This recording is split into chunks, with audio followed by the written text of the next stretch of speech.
Alors bonjour, chers choisis de Jésus. Je suis heureux de vous retrouver aujourd'hui. Alors nous poursuivons cette réflexion autour de l'Épiphanie, comme nous le faisons depuis le premier lundi de janvier. Alors aujourd'hui, le titre de notre Facebook Live est « Rendre grâce déclenche l'Épiphanie en acte ». Alors un titre assez intéressant, je trouve. Écoutez, je vais essayer de l'explorer avec vous et nous ferons le point à travers vos commentaires à la fin de ce Facebook Live. Alors, rappelons-nous un petit peu. Quand Jésus rend grâce au Père pour les quelques pains et poissons dont il dispose, eh bien le Père se manifeste et multiplie cette nourriture pour nourrir des milliers de personnes. Et Jésus ne fait pas que rendre grâce ni bénir. Il rompt le pain. Ici, le verbe rompre traduit l'intention de partager. Et c'est ce qui fait toute la différence. C'est l'intention du cœur dans l'action de grâce et la bénédiction. Lorsque nous rendons grâce à Dieu et bénissons ce pourquoi nous rendons grâce, quelle est notre intention? La garder pour nous ou la partager? Rappelons-nous l'épisode de l'Annonciation. L'ange Gabriel annonce à Marie que sa cousine Élisabeth est enceinte, pour susciter en elle le désir ardent de la rejoindre. Donc pour susciter en Marie le désir ardent d'aller rejoindre Élisabeth. Le Seigneur voulait que Marie et Élisabeth vivent une épiphanie. Qu'est-ce que le désir ardent? Le désir ardent, c'est une aspiration intérieure. Ainsi, l'ange Gabriel dépose une semence dans le cœur de Marie. Cette semence lui révèle la grossesse d'Élisabeth pour que naisse en elle cette aspiration, c'est-à-dire ce désir ardent de la rejoindre. De cette aspiration naît l'intention, c'est-à-dire le devoir de s'organiser pour y aller, ce que Marie fait. Et puis, rappelons-nous aussi David, après qu'il ait péché avec la femme d'un de ses soldats. Dieu a envoyé son prophète pour lui révéler son péché. Cette révélation a fait naître en David le désir ardent de retrouver grâce auprès de Dieu. Il convertit cette aspiration en intention en donnant des ordres à ses serviteurs pour ne pas le déranger. Puis, il passe à l'action. Il pleure sur son péché et jeûne pendant quelques jours. Là aussi, on voit que David agit ainsi pour rétablir son lien avec Dieu. La relation, comme on le voit, est toujours au centre de l'épiphanie. L'épiphanie ne se vit donc pas pour soi tout seul. Dieu se manifeste pour se faire connaître, aimer, honorer et servir. Le Père lui-même nous interpelle au message 23 du volume 1. « Je brûle, dit-il, je brûle du désir de me manifester davantage en toi et dans le cœur de tous mes enfants de la terre. J'attends qu'on me donne la liberté d'agir. Des oui, toujours des oui. Mon fils Jésus vous a montré le chemin en ne cherchant que ma volonté. Ainsi, l'épiphanie est un acte de la volonté de Dieu. Quand Jésus rend grâce et rompt la nourriture, son désir ardent est de chercher la volonté du Père dans tout acte qu'il pose. Le Père peut alors se manifester à travers son instrument, son tout petit, pour se faire connaître, aimer, honorer et servir. L'épiphanie en acte, c'est donc la volonté de Dieu en acte, qui déploie son amour en chacun en particulier et en tous à la fois. Avant toute action, toute décision ou tout choix, rendons grâce et bénissons cette action ou cette décision ou ce choix avec le désir ardent que se manifeste la volonté du Père. Et passons à l'acte en plongeant dans cette foi qui ouvrira les voies de notre cœur pour permettre à l'amour de Dieu de passer à travers nous, pour rejoindre d'abord dans l'invisible ceux et celles de ces brebis qui sont perdus, puis dans le visible au travers de petites missions qu'il nous confie ou qu'il nous confiera. Essayons de mieux comprendre cela. Au message 30 du premier volume, Jésus dit ceci: « Tu n'as pas à t'inquiéter de rien. J'ai tout préparé et je m'occupe de tout. Demeure dans l'action de grâce et la jubilation en me voyant agir. Demeure dans l'action de grâce en me voyant agir, dit-il. » Au message 54 du premier volume, il dit « Demeure dans l'action de grâce, la louange, et garde ton cœur prêt à accueillir et à s'émerveiller de ce que j'accomplirai en toi, autour de toi et à travers toi. » Au message 74 du premier volume, Jésus dit « Demeure dans l'émerveillement, la louange et l'action de grâce, d'être témoin de son œuvre et surtout des transformations qui s'opèrent en toi. » Enfin, au message 91 du premier volume, il dit « Observe bien ce que tu vis, ce qui se passe en toi et à travers toi. Cette observation te permet de constater que ce n'est plus toi qui agis. Toi, tu n'as qu'à être témoin de l'action de Dieu. » Rendre grâce, non seulement déclenche l'épiphanie comme on l'a vu, mais plus encore, ces 4 extraits de messages que je viens de citer nous invitent à observer et à être témoins de cette épiphanie de Dieu en nous, autour de nous et à travers nous. L'épiphanie se réalise en pleine lumière et en rendre grâce avant et pendant la fait durer. La pensée de ce jour nous en donne un autre éclairage. Mon enfant, chaque fois que tu prends du temps pour accueillir l'amour, pour te laisser aimer par moi, ton cœur s'ouvre un peu plus à mon amour. La véritable école de l'amour est là. Toi avec moi et moi avec toi. Toi en moi et moi en toi. Voyez-vous? Tout est là. C'est une autre manière, un nouveau regard sur ce dont on parle.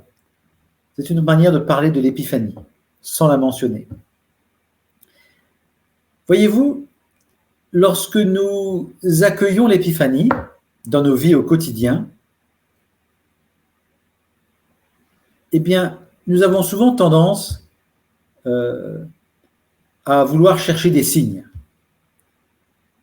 Essayons de poser un nouveau regard maintenant sur l'évangile de ce jour, dans Marc 8, versets 11 à 13. En ce temps-là, les pharisiens survinrent et se mirent à discuter avec Jésus, pour le mettre à l'épreuve. Ils cherchaient à obtenir de lui un signe venant du ciel. Jésus soupira au plus profond de lui-même et dit : « Pourquoi cette génération cherche-t-elle un signe ? Amen, je vous le déclare, aucun signe ne sera donné à cette génération. » Puis il les quitta, remonta en barque, et il partit vers l'autre rive. Voyez-vous, lorsque nous accueillons l'épiphanie, comme je l'ai dit tout à l'heure, dans nos vies au quotidien, nous n'avons plus besoin d'attendre de Dieu un signe ou de lui en demander un. Accueillir l'amour et se laisser aimer de Dieu, c'est lui donner carte blanche pour que Dieu se manifeste en nous, autour de nous et à travers nous. C'est une épiphanie qui se multiplie au centuple, chaque jour, autant de fois que nécessaire. Rendons grâce à Dieu et bénissons l'acte que nous allons poser ou la situation que nous vivons ou encore le pain que nous recevons, que ce pain soit celui de sa volonté ou celui des grâces de ces saints sacrements, ou celui du pain matériel, avec l'intention de lui rendre gloire, et nous observerons son action en nous et nous en serons témoins. Voilà l'épiphanie en acte. Plus besoin de signes, c'est Dieu qui se manifeste lui-même en nous, autour de nous et à travers nous. Que grâce te soit rendue, Père, et sois béni. Voilà. J'en ai fini pour cet enseignement d'aujourd'hui. J'espère que ça a été un peu court, mais bon. Peut-être pas besoin d'aller plus loin que ça. Peut-être y avez-vous des commentaires? Christelle nous dit « Je rends grâce au Seigneur, notre Dieu, et à tous les saints, pour tous ces moments de vie d'oxygène. Merci pour tout. On a de petits problèmes chacun, mais il y a bien plus grave. Merci pour ces paroles que vous prêchez chaque jour. Merci à vous. » Merci Christelle, j'accueille votre message et puis je l'offre au Père en lui rendant grâce et en le bénissant pour vos paroles et pour vous et votre famille. Voilà. Donc, accueillez l'épiphanie qui va, sans doute a-t-elle commencé d'agir en acte, en vous, autour de vous et à travers vous, tout simplement. Pas plus compliqué que ça. Merci. Fabiola nous dit « Seigneur, je te loue, je te remercie et te rends grâce pour ce bon moment de partage de ton enseignement d'amour à travers Guy. Merci Guy et bonne fête de la Saint-Valentin. » Merci Fabiola. Eh bien, j'accueille aussi et puis j'offre au Seigneur, je rends grâce le Père pour ces belles paroles, pour tous les amoureux qui fêtent la Saint-Valentin aujourd'hui. J'ai une pensée particulière, c'est pour ça que je rends grâce à Dieu pour toutes ces personnes qui n'ont pas la chance de pouvoir passer un moment en amoureux, qui n'ont pas d'amour, d'amoureux ou d'amoureuse, tout simplement encore. Et écoutez, je rends grâce au Père pour leur situation et je les bénis. Je bénis cet amour qui leur manque aujourd'hui de façon à ce que cette bénédiction puisse transformer leur absence d'amour en amour qui va se révéler en eux, autour d'eux, à travers d'eux, d'une manière sans doute nouvelle, extraordinaire. Voilà. J'ai confiance quand je dis ça, moi, tout simplement. Je me fais le porte-parole des personnes qui n'ont pas de conjoint ou conjointe comme moi, mais on peut avoir comme amoureux le Seigneur et c'est extraordinaire parce qu'il nous comble. Tout à fait, merci Nancy. Et puis, je rappelle ce que j'avais montré la fois dernière. Eh bien, je peux l'avoir tout à côté de moi, le Seigneur. Et vous voyez, là, là, j'ai mis mon smartphone sur une adoration perpétuelle. Si je clique dessus, vous voyez qu'il y a pause. Donc, si je clique, si je mets pause, il va s'arrêter et puis je continue. Voilà, à chaque fois où que je sois. Eh bien, pour les personnes célibataires ce soir, eh bien, je vous invite à vous mettre en présence de Jésus dans une adoration perpétuelle pour que vous puissiez bénéficier de son amour qui forme, qui transforme, qui maîtrise. Et quand on accueille cet amour, c'est comme si vous accueillez un amour qui gratifie, qui aime, qui choisit, qui transforme, voilà, tout ça. Dans un seul élan, dans une seule présence. Vous pouvez même vous cacher en Jésus pour le laisser tout à fait être lumière en vous, autour de vous et à travers vous. Que de choses ne pouvons-nous pas faire avec Jésus, c'est extraordinaire. Enfin voilà, je vous souhaite à vous aussi une bonne Saint-Valentin avec Jésus aussi. Roselyne nous dit « Seigneur, merci, je te rends grâce. » Eh bien, rendons grâce avec vous et puis bénissons le Seigneur pour tout ce qu'il est en train, là, maintenant, dès maintenant, de réaliser, même pour ceux qui regarderont ce Facebook Live ultérieurement. Il commence à agir déjà maintenant. Extraordinaire. Louisa nous dit, alors oui, d'accord, et Maman Marie. Ben oui, et Maman Marie aussi, hein. Mon amour, c'est Jésus. Maman Marie aussi a sa place, parce que Maman Marie, nous pouvons nous tourner vers elle. Si nous manquons, comme dit un peu dans la première lecture de ce jour, hein, vous vous souvenez, dans le texte de Saint Jacques, si nous manquons de sagesse, il suffit de demander à Dieu dans la foi. Hein. Donc, nous pouvons également demander à la Vierge Marie. Nous manquons d'amour, nous manquons de présence, nous manquons de sa consolation, de son amour maternel. de sa présence, de ses grâces, de ses bénédictions, demandons-lui aussi, puisqu'elle est celle qui distribue toutes les grâces, demandons-lui de nous remplir, de nous combler, de nous envelopper de ses grâces. Et peut-être une grâce particulière que nous pourrions lui demander aujourd'hui, c'est cette grâce du baiser trinitaire de Dieu, c'est-à-dire de l'amour du Père, de l'intimité avec le Fils et de l'accompagnement de l'Esprit Saint. Voilà. Dont la Vierge Marie est la fille, la mère et l'épouse. Vous voyez ? Extraordinaire, c'est extraordinaire tout ça. Enfin voilà. Donc, Yolette nous dit, l'amour du Christ est un amour parfait. Eh bien, demandons au Christ aussi, en lui rendant grâce et en le bénissant pour son amour parfait, de lui rendre grâce, rendons-lui grâce également pour notre amour, nous humains, encore imparfaits, et bénissons notre amour humain pour qu'il puisse venir visiter cet amour humain, venir remplir notre amour de son amour, de façon à ce que finalement, notre amour soit complètement fondu, fusionné dans son amour, et que ça ne soit plus que son amour qui nous pénètre et puisse rejoindre les autres à travers nous. Voilà, tout simplement. Dans l'invisible et puis aussi dans le visible, à la manière dont il voudra. Voilà, aussi. Daniel nous dit, bonsoir Guy et les choisis de Jésus, merci pour ces beaux messages. Merci Daniel, merci d'être là, merci d'écouter, merci de permettre au Seigneur aussi de passer à travers vous pour aller rejoindre ceux et celles qui sont dans votre cœur et puis autour de vous aussi. Donc, merci aussi d'être là, d'être un choisi de Dieu, de Jésus. Rendons grâce à Dieu, rendons grâce au Père pour cela, bénissons le Père pour cela, bénissons le Père pour vous. Voilà. Christine nous dit, Christ est amour. Oui, Christ est amour. Revenons à l'évangile de Saint Jean. Qu'est-ce que ça peut bien vouloir dire, Christ est amour ? Moi, ça me fait penser au premier commandement. Tu aimeras le Seigneur ton Dieu de tout ton cœur, de toute ton âme, de toutes tes forces et de tout ton esprit.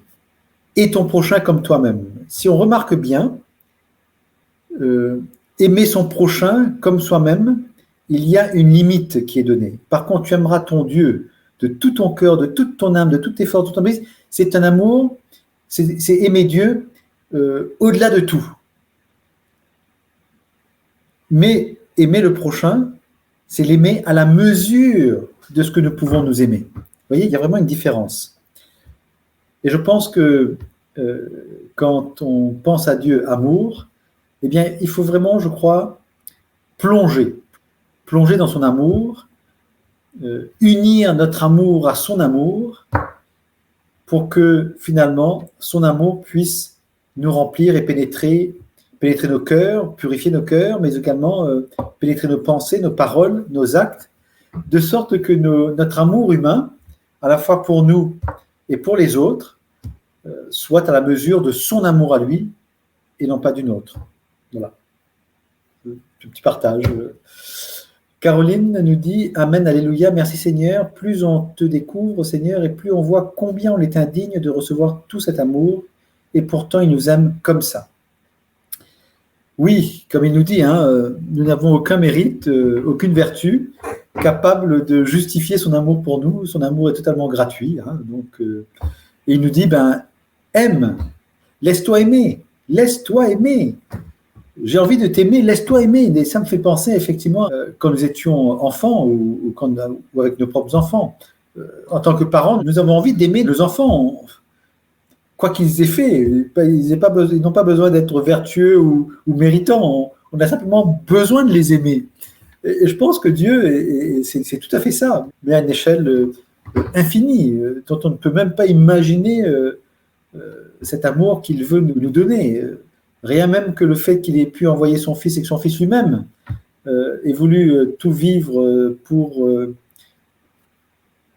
prendre sur lui tous nos péchés, mourir pour nous, nous ouvrir, nous obtenir le salut et puis nous ouvrir par son ascension la place au ciel, c'est incommensurable, c'est extraordinaire. On ne peut même pas imaginer. Il faut le laisser nous remplir pour qu'on puisse mieux le comprendre, mieux le connaître, mieux l'aimer et mieux le servir. Ça nous dépasse, je crois. Enfin, voilà. Voilà, voilà. Nicole nous dit, les choisis de Jésus sont comme des petites flammes qui partagent l'amour de Jésus à travers le monde. Tout à fait, tout à fait. Il faut laisser ça à Jésus. Hein, donc, se cacher. Moi, j'aime bien me cacher dans la Sainte Hostie, là, dans ce Saint-Sacrement, de façon à ce que Jésus puisse lui-même s'exprimer, puisse s'exprimer à sa manière. Voilà, donc, ça, ce qui nous rend peut-être... il faut peut-être nous habituer, je crois, à cette notion d'instrument. Un instrument ne vit pas de lui-même. Il est utilisé par celui qui va le prendre. Donc, si j'accepte d'être cet instrument, j'accepte de me laisser prendre par cet amour qui a envie d'agir en moi, autour de moi et à travers moi pour rejoindre dans l'invisible tous ceux qui sont loin de lui et puis en m'utilisant moi pour voilà, des personnes un peu autour. Enfin, j'espère que je suis un peu clair dans tout ce que j'ai dit là. J'espère. Enfin, voilà. Fabiola nous dit, c'est beau d'avoir le Seigneur avec Maman Marie dans nos cœurs en premier pour amour. Depuis ma tendre enfance, avant mes parents et l'homme de ma vie, en union de prière. Merci Fabiola, j'accueille vos paroles et puis je les offre au Seigneur, ainsi que tous vos commentaires.